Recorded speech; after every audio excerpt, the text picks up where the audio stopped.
The rain fell hard that night, washing the dirt from the broken streets of the alien city. Neon lights flickered weakly, reflecting off the puddles filled with oil and ash. Evan, a lone human scavenger, walked quietly through the alleys, his boots splashing in the dark water. He had been searching for old tech parts to trade for food, but this night felt different. Something in the air felt heavy, like the world itself was watching. As he turned a corner, a faint sound stopped him. It wasn't the hum of machinery or the hiss of steam pipes. It was a weak, trembling voice on a whimper. He froze, listening. The sound came again, softer this time, almost drowned by the rain. Evan followed it toward a pile of discarded junk beside a waste chute. Under the dim light, he saw a small figure lying between the garbage sacks. For a moment, he thought it was a broken mannequin. Then the figure moved slightly, curling into itself. His heart tightened. It wasn't a machine. It was a person. He stepped closer. A young alien girl, her skin pale silver, her body covered in bruises and dirt. Her clothes were torn and soaked, clinging to her fragile frame. Someone had thrown her away like she was nothing. A small metal tag hung from her neck with burned letters. Property discarded. Evan knelt beside her. Her breathing was shallow. He could see the faint glow of a scarred mark on her back, a slave mark used by alien traders. He clenched his fists. He knew what it meant. She wasn't supposed to exist outside the system. If patrol drones found her, they would destroy her body and erase her ID. And if they found him helping her, he'd be executed for interference. Still, he couldn't walk away. "Hey," he said softly, his voice barely louder than the rain. "Can you hear me?" Her eyes opened slightly.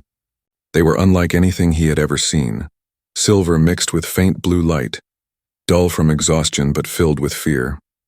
She tried to move but whimpered in pain. "Don't," he whispered.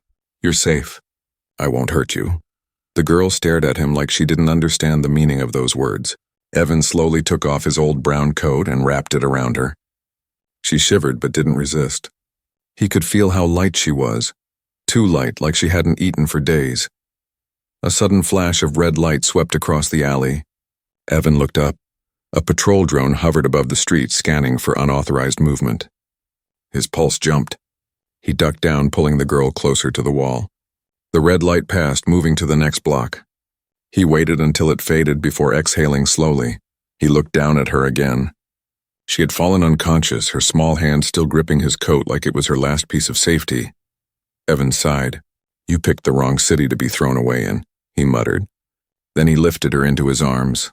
Her skin was cold to the touch, but he could feel a faint heartbeat. He carried her through the alley, keeping to the shadows. Every corner felt dangerous. The curfew alarms echoed through the city. Humans weren't supposed to wander the alien zones at night. But Evan didn't care. He had made his choice. After several turns, he reached an old elevator hidden behind a metal gate. He pressed a sequence on a keypad and the gate slid open with a hiss. The elevator descended slowly into the underground tunnels beneath the city, his secret refuge. When they reached the bottom, the doors opened to a small, dimly lit workshop filled with scattered tools, old computers, and broken droids. It wasn't much, but it was home. He laid the girl gently on a table covered with blankets. For a moment, he just looked at her, this fragile being, abandoned and broken, left to die in the cold. He didn't even know her name, but something about her face, the quiet sadness, the innocence, made him feel something he hadn't felt in years. He turned on a small heater and wiped the dirt from her face with a cloth. She looked young, maybe 16 or 17 by human standards. Thin lines of silver ran along her neck, like veins of light beneath her skin. She was unlike any species he'd seen before. Her breathing grew steadier as warmth filled the room. He sat beside her, exhausted but restless. Questions filled his mind. Who had done this? Why was she thrown away? And what kind of world could look at someone like her and see nothing but trash? The rain continued above, tapping faintly on the metal roof. Evan leaned back in his chair, still watching her. He didn't know what tomorrow would bring. But deep down he felt it. His life had just changed forever. The girl stirred slightly, whispering something in a weak voice. He leaned closer. Her lips moved, forming a single word. "Why?" Evan frowned. "Why what?" he asked softly. Her eyes fluttered open again, glowing faintly in the dim light. "Why, did you help me?" He didn't have an answer. He just looked at her, rain echoing in the distance, and said, "Because someone should." She stared at him for a long moment, like she was trying to understand what kindness even meant. Then her eyes closed again and she slipped back into sleep. Evan sat there in silence, listening to the hum of the machines and the soft rhythm of her breathing. The city above was cruel and cold, but down here, something different had begun. Something fragile, something human. And as the storm raged on, Evan knew one thing for sure. He hadn't just found an alien girl in the trash. He had found someone precious. When Lyra opened her eyes again, she didn't know where she was. The air smelled of metal, oil, and warmth. Strange machines hummed softly around her, their lights blinking like quiet stars. For a moment, she thought she was back in the labs, back in the cold room where pain and orders ruled her life. But then she felt something soft under her head. A blanket, a real one, and heat. Not the burning kind from torture beams, but gentle warmth coming from a small heater beside her. She blinked slowly and turned her head. The human sat nearby, asleep on a chair, his arms crossed, head tilted forward. Evan. That was his name. She had heard him whisper it to some machine before falling asleep. He looked tired, like someone who had been fighting too long and didn't remember what peace felt like. She tried to move, but pain shot through her arm. A soft gasp escaped her lips. Evan woke instantly, eyes alert. "Hey, easy," he said gently. "You're safe here." Safe. The word felt strange. She didn't even know what it truly meant. "Where am I?" she whispered. "In my workshop," Evan replied, standing up. "Underground." "Nobody can find you here." Lyra looked around. The place was small, messy, but alive, full of human tools, wires, and scraps of old tech. She noticed a few broken droids leaning against the wall. "Why did you bring me here?" she asked quietly. Evan hesitated. "Because you were dying," he said simply. "And I don't walk past people who are dying." Her eyes widened. "But I'm not human." He shrugged slightly. "Doesn't matter." No one had ever said that to her before. Not once. She tried to sit up, but Evan gently placed his hand on her shoulder. "Don't push yourself," he said. "You need rest." Lyra looked down at her hands. They were trembling. She remembered the way her masters had ordered her to clean, to kneel, to obey. Her heart beat faster as she waited for the next command. But none came. Instead, Evan turned and poured something into a small bowl. Warm broth from a metal pot. He handed it to her carefully. "Here, drink." She hesitated again. "Is it for me?" He smiled faintly. "Who else?" The smell was strange but comforting. She took a small sip, then another. Warmth spread through her cold body. Her eyes filled with tears she didn't understand. No one had ever fed her before. Not without reason. Not without expecting something in return. "You don't have to cry," Evan said softly, sitting beside her. "You're safe. I promise." Lyra wiped her eyes with shaky fingers. "People don't promise things to things like me." Evan looked at her, really looked at her. "You're not a thing," he said. "You're someone." For a long moment, silence filled the room. Only the hum of machines could be heard. Lyra lowered her gaze. "They will come for me," she whispered. "They always do. I have a mark and it calls them." She turned slightly, showing him the faint glowing symbol burned into her skin. Evan frowned and leaned closer. The mark pulsed faintly with red light. He recognized it, a tracking brand used by alien slavers to claim ownership. If the scanners picked up its signal, soldiers would come within hours. "I can block the signal," he muttered, already moving to his workbench. He searched through boxes of tools and circuits. "It'll take time, but I can do it." "You'll die if they find out you helped me," Lyra said quietly. He looked over his shoulder.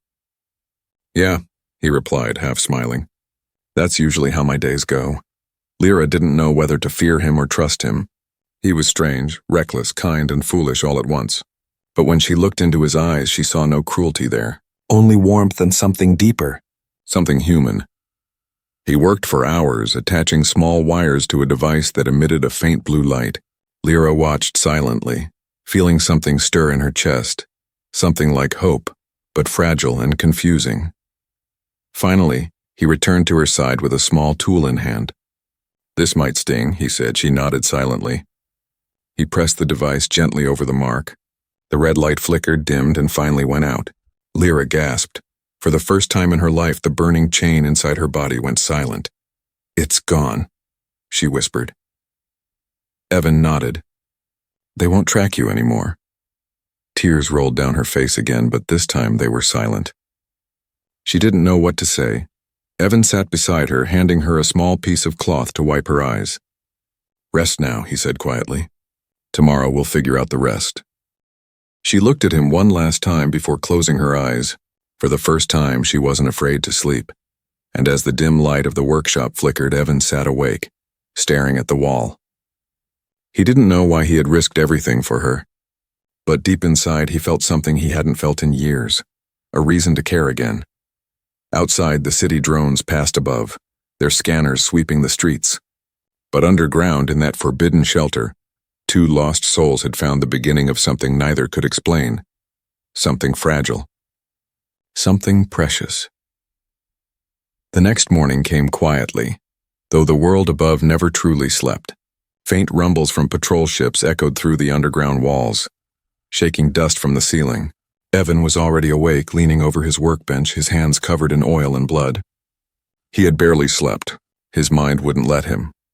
Behind him, Lyra lay resting on a blanket-covered table, her breathing soft but uneven. The faint burn mark on her back had stopped glowing after the night's procedure, but something about it didn't feel right. It wasn't gone. It was only sleeping. Evan's tools beeped softly. He adjusted a scanner, running it across the thin skin on her shoulder. A faint pulse of energy shimmered beneath the surface. He frowned. Damn, he muttered under his breath. There's something else. The screen flashed again, showing a small metallic shadow near her heart. A micro-implant. Not just a brand. A tracker. Evan sat back, rubbing his eyes. Whoever owned her didn't just tag her. They planted a live beacon inside her body. Removing it could kill her. Leaving it could doom them both. He turned his chair, studying her face. Even in sleep, she looked haunted, as if pain followed her even into dreams. He hesitated, unsure if he should wake her. But before he could decide, her eyes fluttered open. She stared at the ceiling for a moment before whispering, "You didn't sleep." He gave a tired half-smile. Hard to sleep when the galaxy's finest are hunting in your neighborhood. Lyra pushed herself up slowly, holding the blanket close. You shouldn't risk this for me. They'll find out. Evan shook his head. They already think humans are vermin. Saving one girl won't change that. But maybe it'll mean something to me. Lyra's gaze softened, but then she noticed his tools. You found something, didn't you? She asked quietly. He nodded. There's a device near your heart.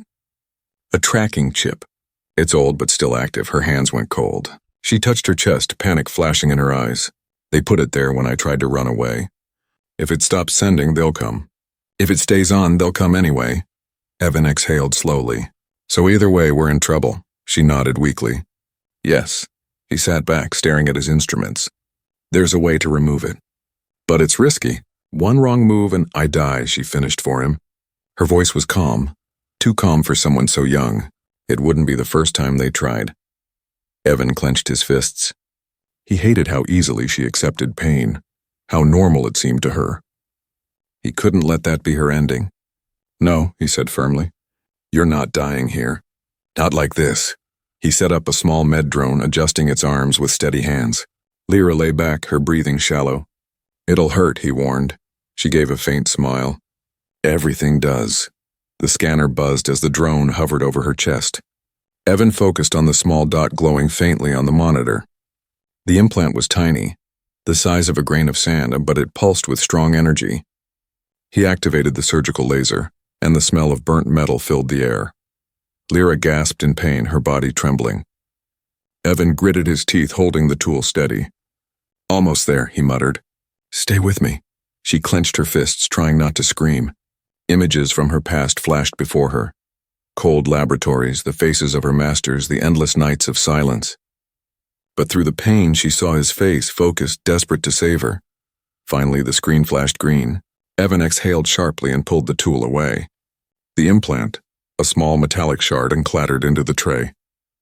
It was still glowing faintly like a dying ember. He crushed it under his boot. Lyra gasped and collapsed back, sweat covering her face. Is it gone? She whispered. Evan nodded. It's over.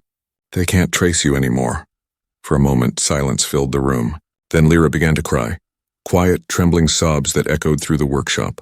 Evan froze, unsure what to do. I didn't think, she whispered through tears, that anyone would ever take it out. I thought I'd die with it inside me. He knelt beside her, handing her a cloth to wipe her face. You don't belong to anyone anymore, he said softly. Not them. Not anyone. Lyra's eyes met his, shimmering with a mix of gratitude and disbelief. Why? She asked again, her voice breaking. Why are you helping me? Evan looked away, his jaw tight. Because once someone helped me when I didn't deserve it either. She stared at him quietly, then nodded. Then I'll remember this, she whispered. Even if I die tomorrow, he didn't answer. Instead, he stood and began sealing the wound on her chest with a healing patch. The hum of the machines filled the silence. Outside, a sudden boom shook the walls. Dust fell from the ceiling. Evan froze. They're close, he said. Lyra's expression turned pale. They're scanning the tunnels. Evan grabbed his blaster and a small backpack of supplies. We need to move, he said quickly. Now? Lyra stood weakly, still holding the blanket around her shoulders. Where will we go? He looked toward the tunnel door, determination hardening his voice. Somewhere they won't follow. Somewhere you can be free. As they stepped into the dark corridor, the dim lights flickered behind them. The broken implant lay crushed on the floor, its faint red glow finally dying, the last link to her old life fading into silence. And for the first time, Lyra walked not as someone's property, but as someone being fought for. The tunnels stretched for miles beneath the alien city, cold, damp, and echoing with every distant explosion above. Evan and Lyra moved through the dim passage, their shadows long against the flickering wall lights. Every sound made her flinch. Every gust of air felt like a patrol's breath. They finally stopped near an old service station. Evan pushed open a rusted metal door and guided her inside. The room was small, filled with broken crates and faded posters from before the war. He checked the scanner on his wrist. Signal's clean, he said quietly. They've lost us for now. Lyra sank against the wall, trembling. They won't stop, she whispered. They never do. Evan crouched beside her. You said that before, he said gently. Tell me who they are, Lyra. Who did this to you? She stared at the floor, silent for a long time. Then her voice broke, low and fragile. My own kind, Evan froze. What?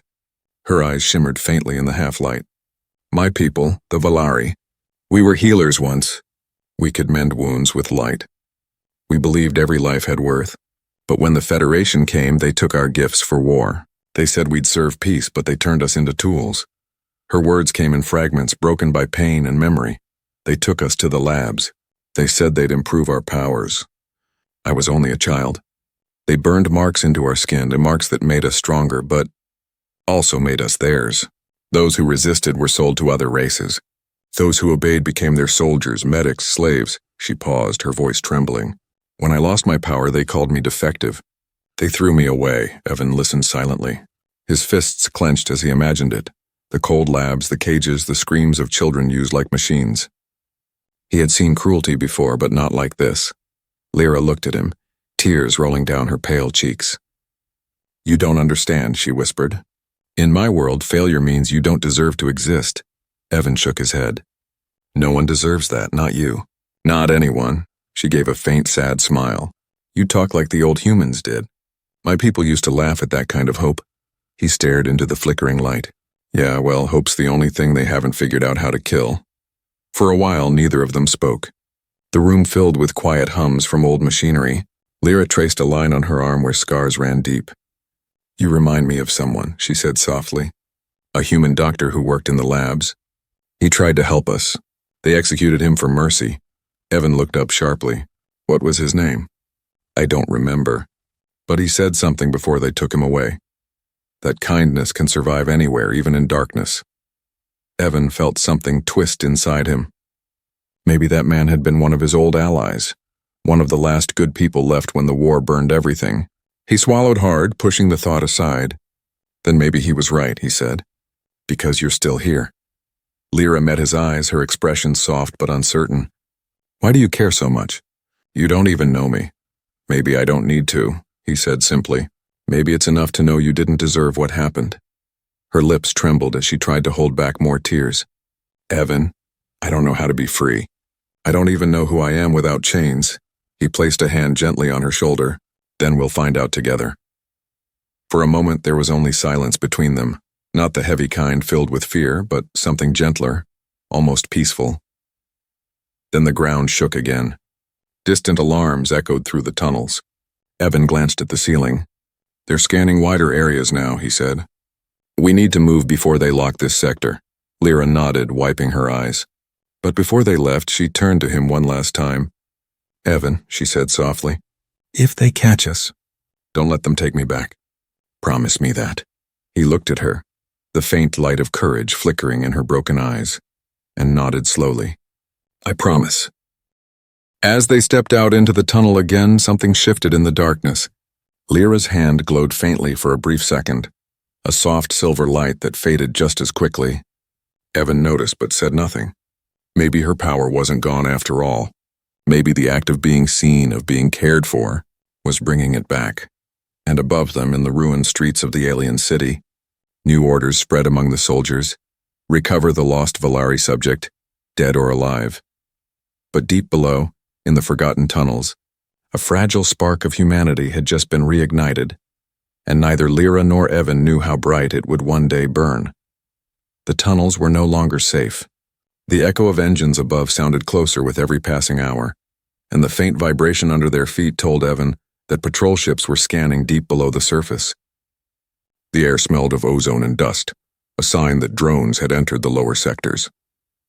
Evan tightened the strap of his old backpack and handed Lyra a small thermal cloak. "Keep this on," he said quietly. "It'll hide your heat signature from the scanners." She nodded, pulling the cloak around her fragile frame. Her silver skin shimmered faintly beneath the dim light.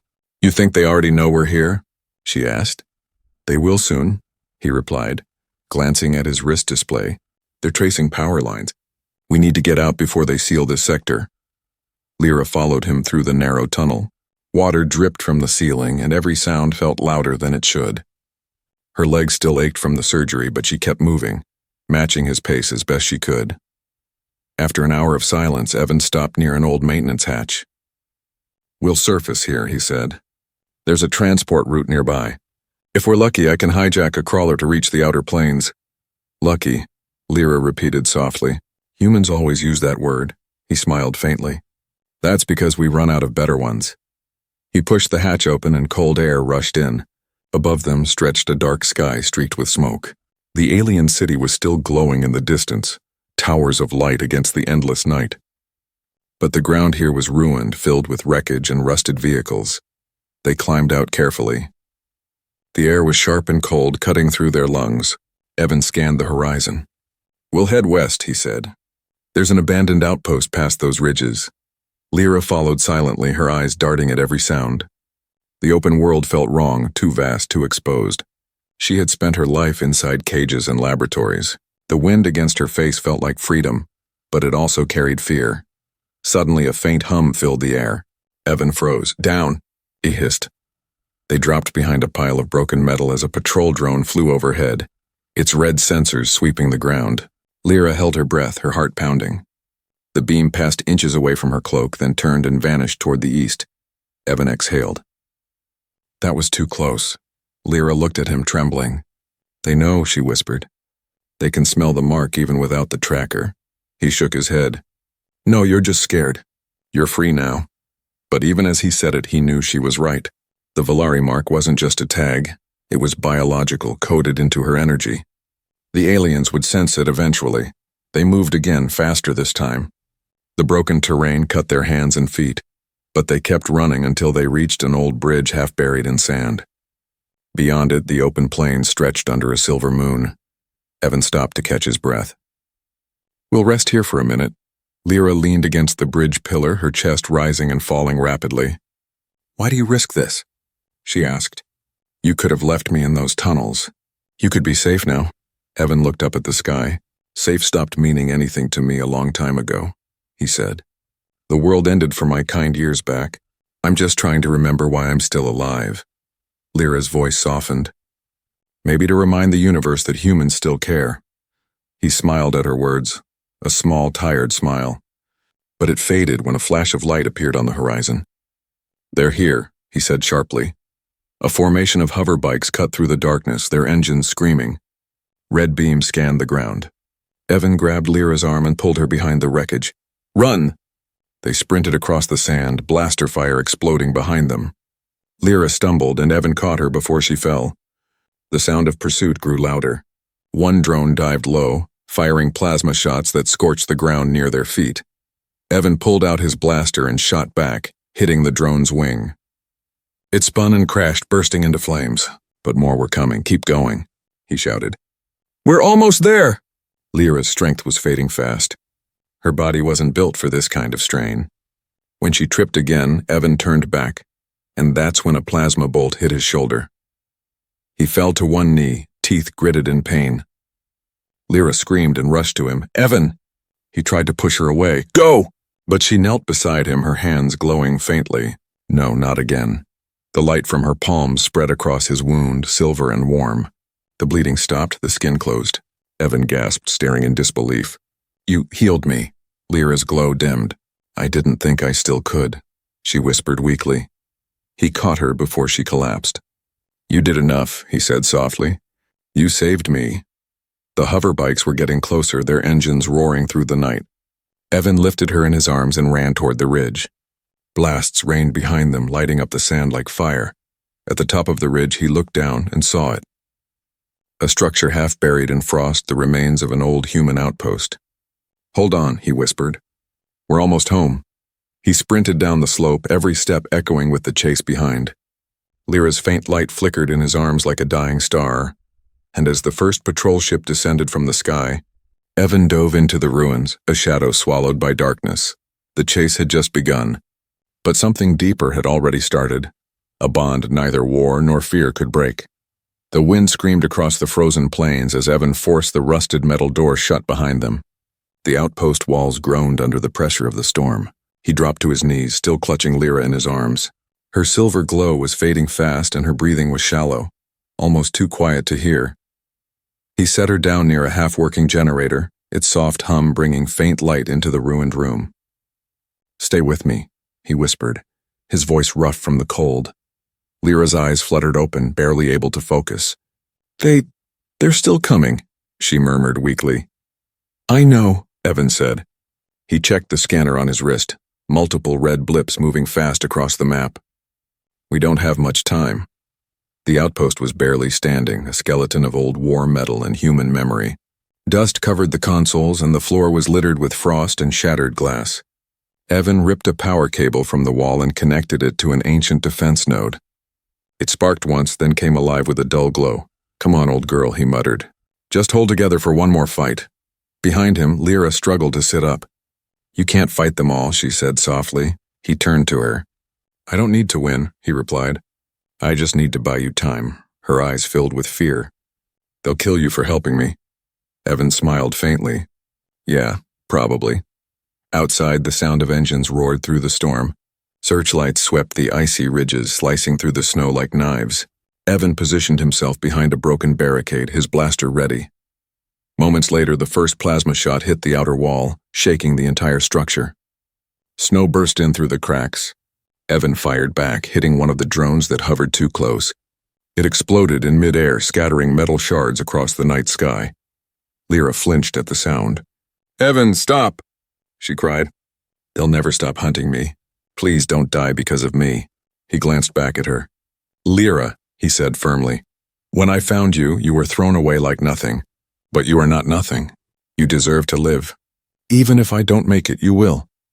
Her eyes filled with tears and something inside her heart, long buried under pain and fear, began to awaken. She reached out toward him, her trembling hand glowing faintly again. The next blast hit closer this time, sending debris flying. Evan ducked behind cover, blood dripping from his cheek. He turned toward her again, and froze. Lyra was standing.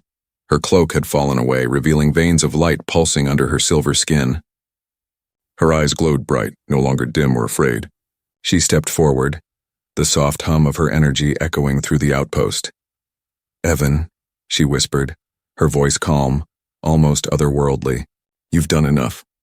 Before he could stop her, she raised her hands. A wave of pure silver light erupted from her body, spreading through the cracks in the walls. The storm outside went silent for a moment, then exploded in brilliance. The alien soldiers stumbled back as their scanners failed. Weapons overloaded and drones fell from the sky like dead birds. The light spread outward, wrapping around the outpost like a living shield. Evan watched in awe and terror. "Lyra, you're burning yourself out." She turned to him with a faint smile. "Maybe this is what I was meant for. Not to heal soldiers, not to obey masters, but to protect the one who saw me." The ground trembled as her energy grew brighter. Her entire body shimmered like starlight. The alien commander outside shouted orders, but their voices were drowned out by the storm of light. Evan ran toward her, reaching out. "Lyra, stop! You'll die." She looked at him, her eyes soft, peaceful.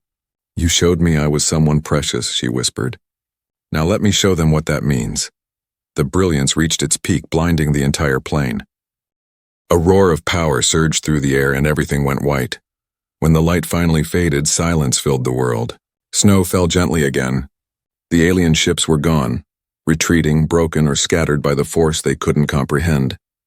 Evan stumbled forward, coughing through the smoke. "Lyra," he called. "Lyra, where are you?" He searched the ground, his boots crunching over ice and ash.